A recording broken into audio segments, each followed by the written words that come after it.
Hey guys, it's FrupcupTM here, and today we're going to be talking about piracy, and more importantly, when it's okay to torrent a game. First, in this video, I'm talking about PC piracy of games on discs primarily, but this may apply to other forms of piracy as well. Next, we should rule out the obvious. 1. You should never distribute a game you own to your friends who don't already own the game. 2. You should never upload a game to the internet. And 3. You should never download a game you haven't purchased. The last point brings up some controversy. People ask, what if I was never going to buy the game in the first place? Well, I think that you obviously had some interest in the game, and if you couldn't have pirated it, then you would have considered purchasing it at least. Anyway, let's get into when it is potentially okay to torrent a game. I think it depends on how you own the game. You could currently have the game disc and the key code to play the game, and you just want a digital copy. You could just have the key code. You could have at one point owned the game, but have lost or sold it, or it got broken.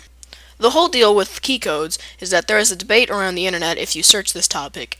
It is, if you buy a game, are you really buying the actual files on the individual disc, or a license to play the game?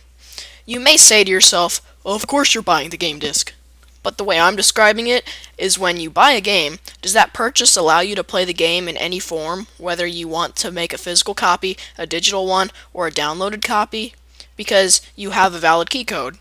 So are you really purchasing the key code and the disc is just there so you can actually play the game you purchased the license for? The key code that came with your game is basically your license to play the game.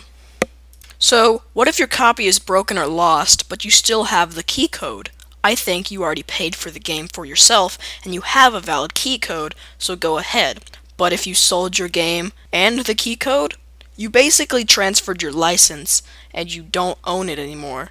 So you shouldn't torrent it then. But let's be real for a second. Cops are not going to show up to your house for pirating Barbie the Lost Pegasus. The only realistic situation of that happening would be if you ran a pirating website. One example of this would be Mega Upload. The site originally was for uploading large files, like a video of a wedding that was too large to email to someone. The site turned into a haven for piracy, although. The founder, Kim.com, got his house raided and his website shut down. So unless you're running a multi-billion-dollar piracy website, you don't have anything to worry about. Still, piracy does hurt the industry, so don't torrent illegally. Anyway, that wraps up this video today, guys. Thanks for watching. Make sure to comment, favorite, subscribe, like the video if you did, and I'll see you guys in the next video.